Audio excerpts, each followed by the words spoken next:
चलिए अब हम आगे को पढ़ते हैं। हुई वीरता की वैभव के साथ सगाई, झांसी में ब्याह हुआ रानी बनाई। लक्ष्मीबाई झांसी में राजमहल में बजी बधाई, खुशियां छाई झांसी में, सुबह बुंदेलों की वृद्धावली सी वह आई झांसी में। चित्रा ने अर्जुन को पाया, शिव से मिली भवानी थी, बुंदेले हर बोलो के मुंह हमने सुनी कहानी थी, खूब लड़ी मर्दानी वह तो झांसी वाली रानी थी। तो इसमें क्या वैभव मतलब होता है ऐश्वर्य, धन दौलत। ब्याह मतलब यहाँ पे दिया गया है विवाह, शादी करना। बधाई बजना का बधाई के ज्यादा जो गाना होता है, जो खुशियां मनाते समय जो गीत गाए जाते हैं ना, उसके बारे में दिया गया है। कि वृद्धावली का होता है प्रशंसा के गीत। ठीक है, इस तरह से। चलिए, चित्रा ने अर्जुन को पाया। चित्रा का मतलब 27 नक्षत्र में से एक नक्षत्र, ऐसा।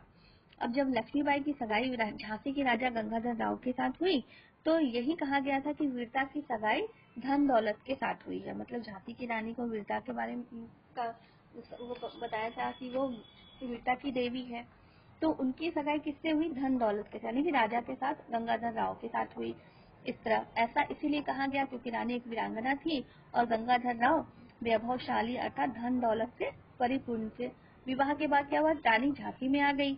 अब झांसी में खुशियां मनाई गई, राजमहल में बधाइयां गाई गई क्योंकि राजा की शादी हुई थी। अब बुंदेलों के वीर का जो यशगान गाया गया।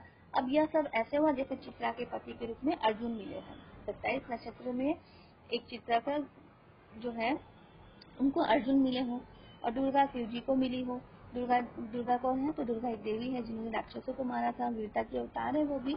तो उनकी शादी किससे हुई? तो शिव जी से हुई। तो इस तरह से उनको झांसी की रानी को दुर्गा जी कहा गया है। अब बुंदेलखंड के लोकगायकों ने यह बखान किया कि मर्दों की भांति लड़ने वाली कौन थी? तो रानी लक्ष्मीबाई थी, वो एक वीरांगना थी। तो इस तरह से इस पंक्तियों में कही गई है। अब चलिए दूसरी पंक्ति देखते हैं हम लोग। नी संतान मरे राजा जी,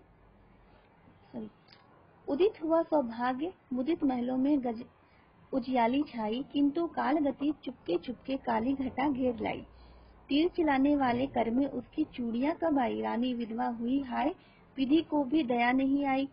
नी संतान मरे राजा जी, रानी शोक समानी थी, बुंदेले हर बोलो के मुंह हमने सुनी कहानी थी, खूब लड़ी मर्दानी वो तो झांसी वाली रानी थी।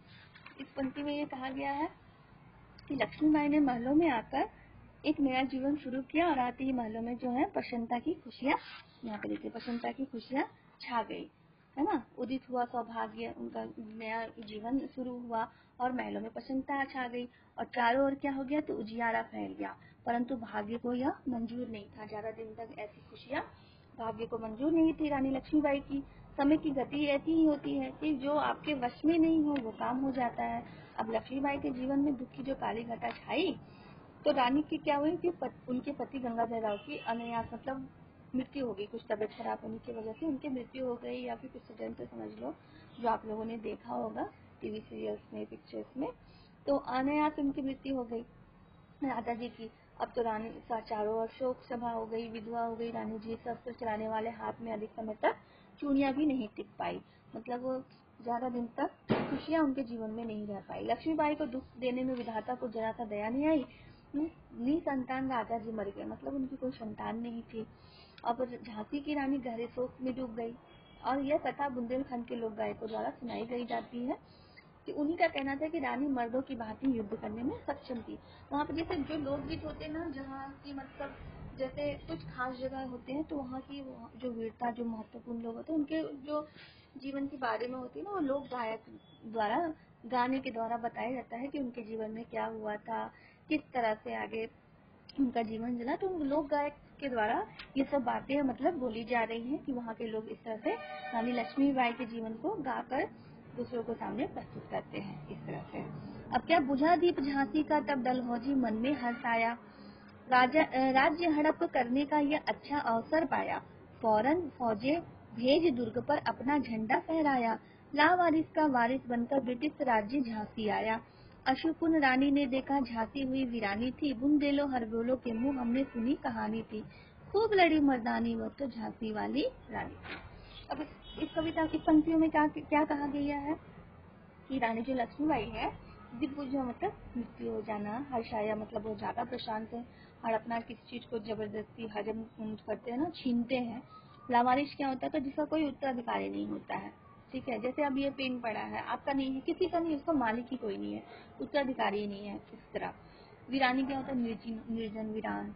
तो इसी तरह अब क्या है, झांसी के राजा जो है गंगाधर राव की मृत्यु जब हो गई तो झांसी का दीपक बुझ गया। चारों ओर क्या हो गया, तो निराशा और दुख के बादल छा गए।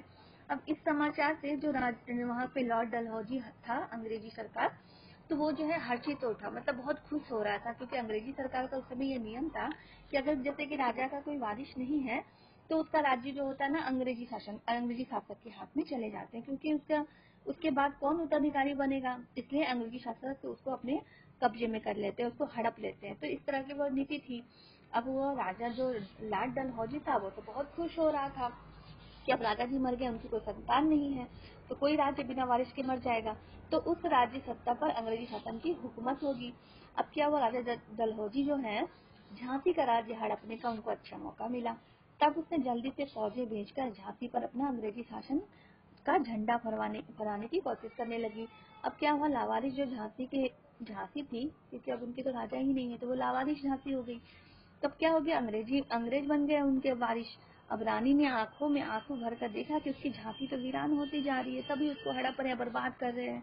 तो उनको तब जब बर्दाश्त नहीं हुआ, क्योंकि उनमें हार मानने की तो थी नहीं उनको आदत, वो तो वीरता की मूर्ति थी, देवी दुर्गा का अवतार थी। अब बुंदेलखंड के लोग गाय के मुख से यही कहानी सुनी गई थी कि रानी झांसी के लिए वीरता से लड़ी थी। तो इस तरह से ये सब पंक्तियां हैं।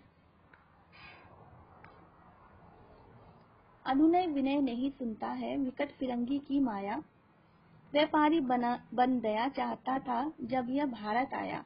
डलहौजी ने पैर पसारे, अब तो पलट गई काया, राजाओं नवाबों को भी उसने पैरों ठुकराया। रानी दासी बनी यह दासी अब महारानी थी, बुंदेले हर बोलो के मुंह हमने सुनी कहानी थी, खूब लड़ी मर्दानी वह तो झांसी वाली रानी थी। अब इस पंक्तियों में क्या कहा गया है, अनुनय मतलब होता है प्रार्थना करना, है ना, और विनय मतलब भयंकर दमन जो करते हैं, निर्दय लोग होते हैं, वैसा। अब लक्ष्मीबाई जब विधवा हो गई थी तो उनके होने पर जो लॉर्ड डलहौजी थे, झांसी पर कब्जा करने वो आ गया। अब रानी की जो बात है, उसकी प्रार्थना, रानी ने उससे विनती की कि आप नहीं ऐसा करें, लेकिन उनपे ना कोई असर ही नहीं हुआ, क्योंकि वो निर्दयी आदमी थे वो लोग। आप लोगों को भी पता है कि अंग्रेजी शासक कैसे थे, तो वो तो निर्दय थे, तो उन्होंने रानी की बात को, उनकी जो उनको प्रार्थना की, उसको ठुकरा दिया उन्होंने। अंग्रेजों का व्यवहार भी विचित्र था। वे भारत में व्यापारी बनकर आए थे और धीरे धीरे सत्ता संभालने लगे। तो लॉर्ड डलहौजी को अंग्रेजी शासक सरकार का प्रतिनिधि बनकर भारत में आया था वो, मतलब अंग्रेजों का वो प्रतिनिधि बनकर आया था। वो भारत में किस लिए आए थे, वो लोग व्यापार करने के लिए आए थे, लेकिन यहाँ की जो सुख सुंदरता है, यहाँ पे सुखी संपन्न थे सब भारत के लोग, इनके यहाँ पे बहुत पैसों की भी पहले वैसी कमी नहीं थी, बहुत ज्यादा अच्छा प्रतिभा संपन्न था हमारा भारत। तो उन लोग को लालच आ गया कि यहाँ पे ना सत्ता बनाया जाए, अपना व्यापार करने आए थे, लेकिन इन्होंने पूरे अपने भारत को अपने अधीन कर लिया था। तो इस तरह से, तो अब उसने क्या सोचा कि अंग्रेजी शासन सत्ता का विस्तार पूरा करे, मतलब अपने शासक को बढ़ाए, मतलब पूरे जगह भारत के आसपास जितने भी राज्य हैं उनको सबको हड़पने की नीति अपनाने लगे अब अंग्रेजी लोग। अब बड़े बड़े जो राजा थे, नवाब थे, उन्होंने तो ठोकर ही मार दी, जैसे पैर से ही लात मार दिया, ऐसे किया उन्होंने। अब रानी जो क्या है, दासी बन गई, क्योंकि जब राजा गंगाधर राव थे तो वो रानी थी। अब राणा की मृत्यु के बाद वो तो दासी बन गई, क्योंकि अब वो अंग्रेज जो बोलते थे वो करना पड़ता था उनको। तो दासी महारानी अर्थात व्यापार करने वाले जो शासक थे, तो अब किस तरह से वो उनसे लड़ती है, तो अब ये हम लोग देखेंगे। बुंदेलखंड के लोग गायक जो है वहाँ पे, तो वो झांसी की रानी की जो वीरता का गुणगान करते थे ना, तो जो युद्ध क्षेत्र में जो पुरुष की भांति लड़ते थे, वो उनके बारे में बताया है कि वो किस तरह से युद्ध में लड़ी उनको। अब चीनी राजधानी दिल्ली की लिया लखनऊ बातों बात, कैद पेशवा था बिठूर में, हुआ नागपुर का भी घात, उदयपुर तंजौर सतारा, कर्नाटक की कौन बिसात, जबकि सिंध पंजाब ब्रह्म पर अभी हुआ था वज्रनिपात, बंगाले मद्रास आदि की भी तो यही कहानी थी, बुंदेले हर बोलो के मुंह हमने सुनी कहानी थी, खूब लड़ी मर्दानी वो तो झांसी वाली रानी थी। अब इस पंक्तियों में क्या कहा जा रहा है, तो इस विषाद मतलब ताकत होता है, वज्रनिपात मतलब संकट, कुछ मुश्किल आता है ना, जैसे बिजली की तरह तो संकट रहता है, तो उसका वज्रनिपात संकट उत्पन्न हो जाता है। तो इस तरह से अब क्या है, जब अंग्रेज जब भारत पर धीरे धीरे जब कब्जा कर रहे थे, तो राजधानी दिल्ली जो है वो उन्होंने अंग्रेजों ने अपने अधिकार कर लिया। अब लखनऊ को भी बातों बात मतलब वो अपना राज्य विस्तार करने लगे। अंग्रेज ना सब जगह अपना शासन सत्ता फैलाने के लिए सबको कब्जा करने लगे, सबको मतलब ना गुलाम बनाने लगे। तो इस तरह से दिल्ली पर पहले अधिकार किया, लखनऊ को भी बातों बात में उसने हथिया लिया, और जो बिठूर में पेशवा थे उनको कैद कर दिया गया, और नागपुर पर भी हमला किया। उदयपुर, तंजौर, सतारा, कर्नाटक पर हक जमाने लगे अंग्रेज लोग। सिंध, पंजाब, ब्रह्मपुत्र पर भी वज्रपात हुआ। अर्थात ये जो प्रांत थे, जो आक्रमण, जब ये अंग्रेजों के आक्रमण से वो लोग भी नहीं बच पाए, ऐसा कह रहे हैं। और बंगाल, मद्रास आदि ऐसे फिर भी आक्रमण हुए। सभी मतलब भारत देश में जितने भी राज्य हैं, जिले, सब में उन्होंने अपना अधिकार कर लिया था। अब धीरे धीरे क्या हो रहा था, अंग्रेज पूरे भारत पर कब्जा करते जा रहे थे। अब यही कहानी बुंदेलखंड के लोक गायक कह रहे हैं कि किस तरह से सभी जगह पे अंग्रेज लोग अपनी हुकूमत को फैला रहे थे। ऐसा यूं पर्दे की रानी रोई रनिवासों में, बेगम गम से थी बेजार। उनके गहने कपड़े बिकते थे कलकत्ते के बाजार। सरेआम नीलाम छापते थे अंग्रेजों के अखबार। नागपुर के जेवर ले लो, लखनऊ के नौलखा हार। यूं पर्दे की इज्जत पर देसी के हाथ बिकानी थी। बुंदेलो हरगोलों के मुंह हमने सुनी कहानी थी। खूब लड़ी मर्दानी वह तो झांसी वाली रानी थी। इसमें कहा क्या कह रहे हैं गायक लोग कि जो अंग्रेज थे वो लगातार क्या कर रहे थे, भारत पर कब्जा करते जा रहे थे।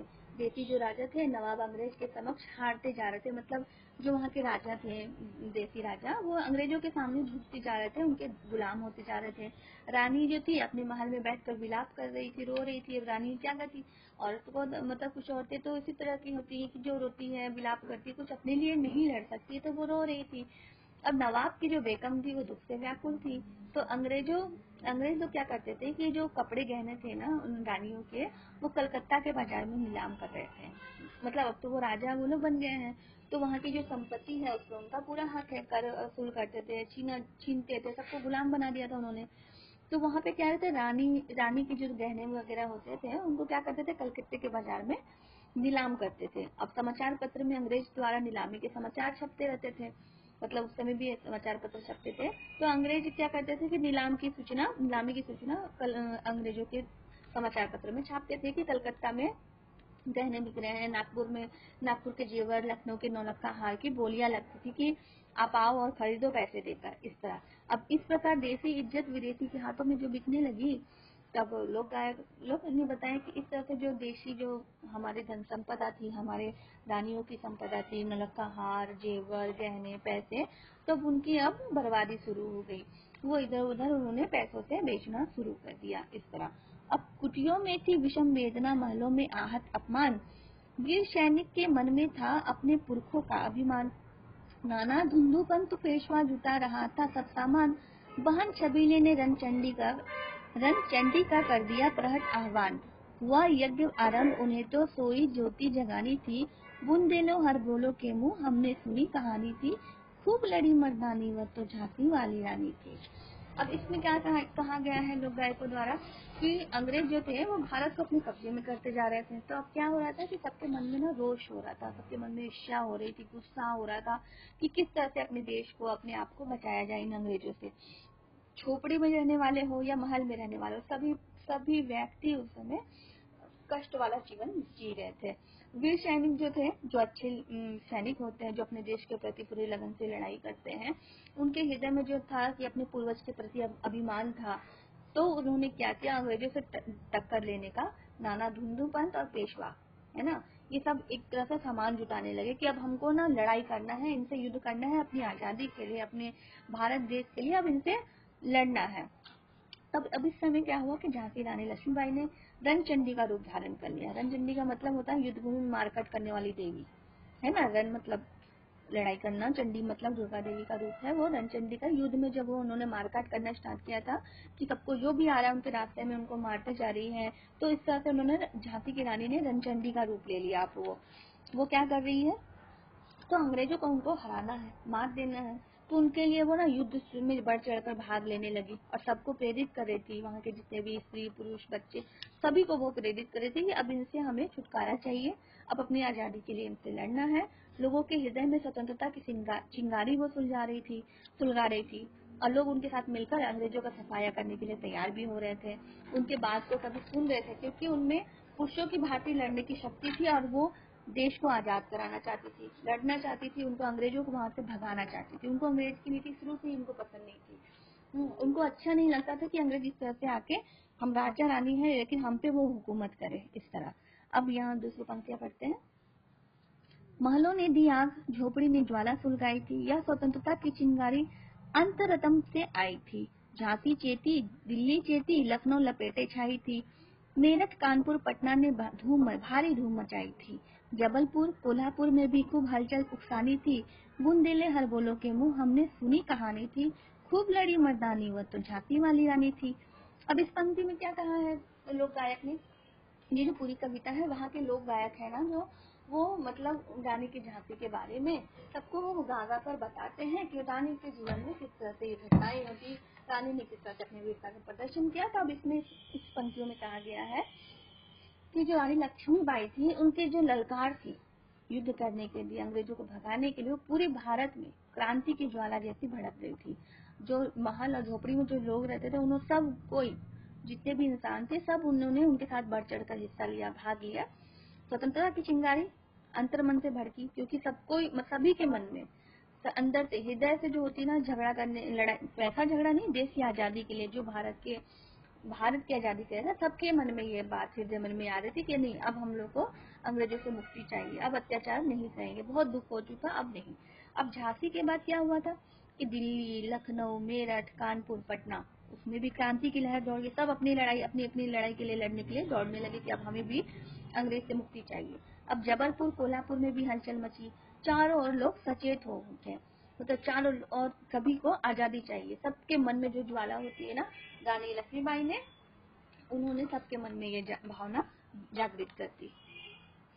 इस स्वतंत्रता महायज्ञ में एक वीरवर आए, काम नाना धुंधुपुर ततिया चतुर अजीमुल्ला सरनाम, अहमद शाह मौलवी ठाकुर कुंवर सिंह सैनिक अभिराम, भारत के इतिहास गगन में अमर रहेंगे जिनके नाम।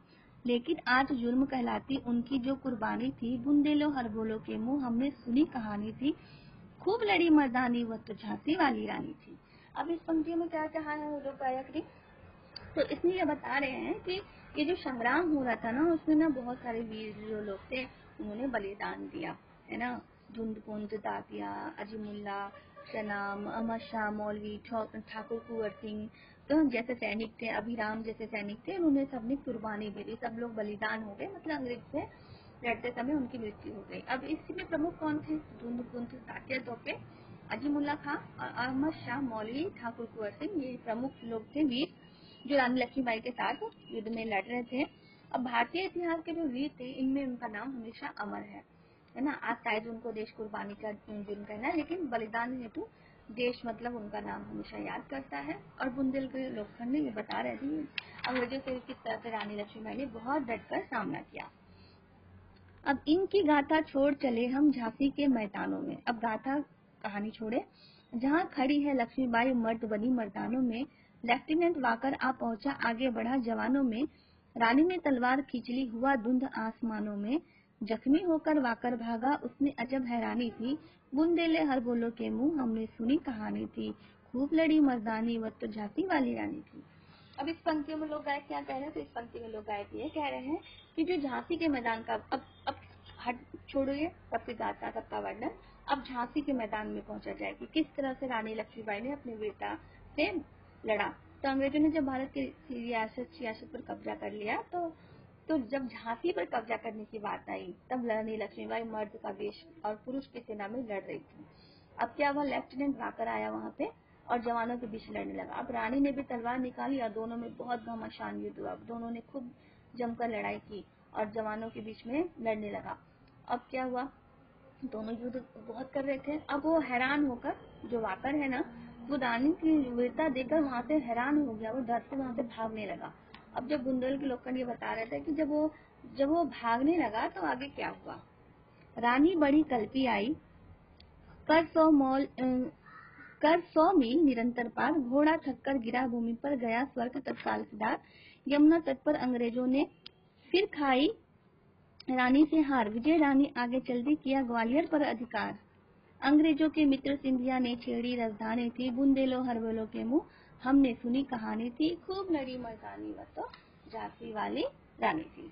अब इस पंक्ति में क्या कहा गया, जिसमें कहा गया रानी घमासान युद्ध करते हुए कल्पी पहुंची थी। 100 मील चलकर वो आगे जा रही थी तो उसका घोड़ा जो था, रानी का घोड़ा, वो थक कर गिर गया और गिरकर उसकी मृत्यु हो गई। यमुना नदी के किनारे अंग्रेजों ने फिर से रानी से लड़ाई हुआ। अब रानी ने अपना ग्वालियर पर अधिकार कर लिया था, क्योंकि ना उन्होंने इतना अच्छा युद्ध किया। ये देखिए यहाँ पे चित्र में देखा ना, घोड़ा गिर जाता है कल्पी में, इतना वो घोड़ा भी उनका साथ दिया, वो थक कर गिर के मर गया। अब क्या हुआ, रानी ने ग्वालियर पर अधिकार जमा लिया। अब अंग्रेजों के जो मित्र थे सिंधिया, वो उन्होंने राजधानी छोड़नी पड़ी उनको, कि अब रानी ने तो पूरा कब्जा कर लिया। अब इस प्रकार जब रानी विजय होकर आगे बढ़ रही थी, तो उसके बाद फिर क्या हुआ, चारों ओर रानी ने तो धूम मचा दिया। अब आगे उनकी कहानी पढ़ते हैं, कविता। पर पीछे फिरोज आ गया, हाँ हाय घिरी अब रानी थी, बुंदेलो हरबोलो के मुंह हमने सुनी कहानी थी, खूब लड़ी मर्दानी वो तो झांसी वाली रानी थी। तो भी रानी मार काट कर चलती बनी शहर के पार, किंतु सामने नाला आया था संकट विषम अपार। घोड़ा अड़ा नया घोड़ा था, इतने में आ गए सवार, रानी एक शत्रु बहुतेरे होने लगे वार पर वार। घायल होकर गिरी सिंघनी, उन्हें वीर गति पानी थी, बुंदेलो हरबोलो के मुंह हमने सुनी कहानी थी, खूब लड़ी मर्दानी वो तो झांसी वाली रानी थी। अब इसमें क्या कहा गया है, तो इसमें कहा गया है रानी को जब विजय हो गई तो उसके सेना ने क्या हुआ कि अंग्रेजों की सेना ने उन्हें फिर से घेर दिया। अब इस बार कौन आया, तो इस बार जनरल स्मिथ के साथ हुआ उनकी लड़ाई, है ना, जनरल स्मिथ भी था, उससे लड़ाई हुई। अब रानी उससे हार खाई, रानी ने उनसे थोड़ा सा बहुत युद्ध हुआ, तो रानी की घोड़ा भी रानी मर गया था, क्योंकि उनका नया घोड़ा था।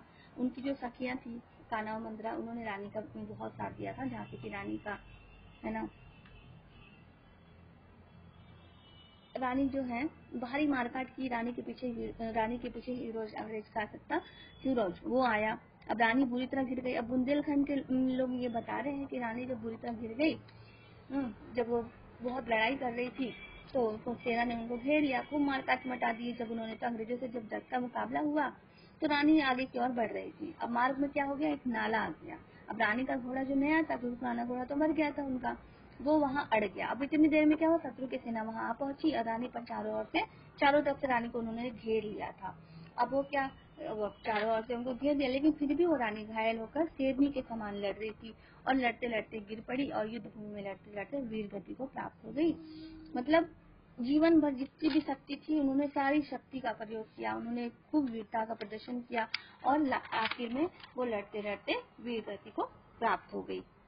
रानी गई सिद्धार्थ चिता, अब उसकी दिव्य सवारी थी, मीरा तेज से तेज की वह सच्ची अधिकारी थी। अभी उम्र कुल 23 की थी, मनुज नहीं अवतारी थी, हमको जीवित करने आई बन स्वतंत्रता नारी थी। दिखा गई पथ सिखा गई हमको जो सीख सिखानी थी, बुंदेलो हरबोलो के मुंह हमने सुनी कहानी थी, खूब लड़ी मर्दानी वो तो झांसी वाली रानी थी। इस पंक्ति में कहा गया है कि रानी जो जब वीर गति को प्राप्त हो गई, वो चिता पर सवार हो गई, मतलब अस्थि पर सवार हुई, तो उनका जो अलौकिक व्यक्तित्व था, मतलब वो चिता की भेंट में चला गया। मतलब वो अग्नि के साथ उनका मिलकर, उनकी जो आयु थी वो स्वर्ग से था गई। उनकी उस समय उम्र 23 वर्ष की थी। वो एक आम महिला भी नहीं थी, वो एक महान अवतारी थी। उनकी व्यक्तित्व बहुत भारी व्यक्तित्व था उनका। अब इन सब से बात से उनको अवगत करा दिया सभी को उन्होंने, क्योंकि उन्होंने स्वतंत्रता के लिए जो लड़ाई करी, जिस तरह से उन्होंने अंग्रेजों से सामना किया, जो अमिट छाप छोड़ी कि मर्दों की भांति उन्होंने युद्ध भूमि में लड़ाई किया। अब चलिए आखिरी पंक्ति है हमारा, जाओ रानी याद रखेंगे हमको कृतज्ञ भारतवासी, यह तेरा बलिदान जगवाएगा स्वतंत्रता अविनाशी होवे। चुप इतिहास लगे सच्चाई को चाहे फांसी, हो मदराती विजय मिटा दे गोलों से चाहे झांसी। तेरा स्मारक तू ही होगी, तू खुद अमिट निशानी थी, बुंदेलो हरबोलो के मुंह हमने सुनी कहानी थी, खूब लड़ी मर्दानी वो तो झांसी वाली रानी थी। ये आखिरी पंक्ति है। इसमें कहा गया है कि रानी लक्ष्मीबाई को नाम शब्द में श्रद्धा सुमन, मतलब उनके बारे में अब ये श्रद्धा सुमन है कि हे रानी, तुम तो चली गई, पर हम भारतवासी जो थे तुम्हारे लिए बहुत कृतज्ञ हैं। मतलब आपके जो उपकार है उसको हम लोग मानेंगे, आपको सदा याद करेंगे। आपका जो बलिदान है हमारे अंदर त्याग की भावना को जागृत कर रही है। हम अपनी स्वतंत्रता को जरूर पाएंगे, बहुत लड़ेंगे, मतलब इतिहास चुप हो जाएगा, इतिहास को भी लगेगा कि हाँ रानी लक्ष्मीबाई के जीवन से हम लोगों को प्रेरणा मिल रही है, सच्चाई है, वो फांसी लग जाएगी, हम सब अब विजयी हो जाएंगे, भले ही कुछ निछावर भी करना पड़े, लेकिन हम लोग लड़ेंगे, आपको याद करेंगे। आपके लिए स्मारक भी बनाने की कोई आवश्यकता भी नहीं है, नहीं बनाएंगे स्मारक, लेकिन आपकी जो बातें हैं, आपकी जो वीर गति को जब आप प्राप्त हुई, किस लिए प्राप्त हुई, अपने देश के प्रति जो आपकी लगन थी, उसको हम लोग हमेशा अपने हृदय में, अपने मन में याद करेंगे, आपको हमेशा आपको पूजा करेंगे, मन ही मन आप पे मतलब सभी कृतज्ञ हैं, सभी भारतवासी। तो भले ही हमें अपना सब कुछ निछावर करना पड़े, आपको याद करने के लिए हम कुछ भी करेंगे। आप स्मारक हैं, आपको कभी नहीं भुलाएंगे। हाँ, आपकी कथा सब जीवन भर याद करेंगे, आपके जीवन को याद करेंगे, आपकी वीरता को याद करेंगे। तो इस तरह से ये पाठ, ये कविता हमारी समाप्त हुई। आशा करती हूँ आपको बहुत पसंद आया होगा। ठीक है, तो इसको बदर कुमारी चौहान जी द्वारा लिखा गया है ये कविता। आप लोग इस कविता को पढ़िए, शब्दार्थ मैंने आपको बताई दिए हैं, फिर इसके हम लोग प्रश्न उत्तर करेंगे। ठीक है, टेक केयर, बाय।